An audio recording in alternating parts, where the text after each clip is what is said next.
Good evening. Well, the next time you call police, you might be surprised by the response you get. EPS is stretched to its limits, and the police chief says Edmontonians might have to get used to waiting for officers to respond to calls.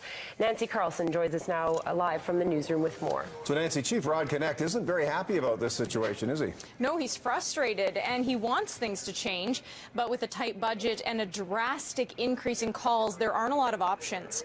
In our year-end interview with Chief Connect, he said they received almost 13,000 more calls for service in 2015 than in 2014.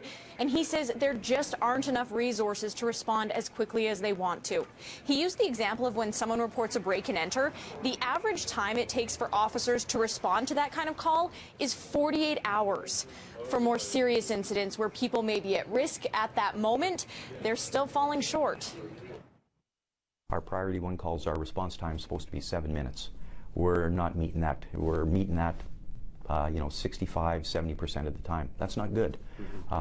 When people are in distress, they want a police officer right away. And so do we have to look at, do we make that, okay, we'll be there in 10 minutes? I mean, I don't like that, but, we're sort of setting ourselves up for failure right now. So what else is being done so Edmontonians know they can still count on their police force? Well, Chief Connect mentioned using technology. So people will report smaller crimes where there is no ongoing danger, for example, online or with an app.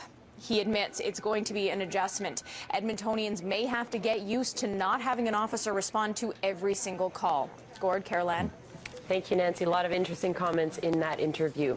And Chief Connect also hinted that when his contract expires in 2018, he will retire.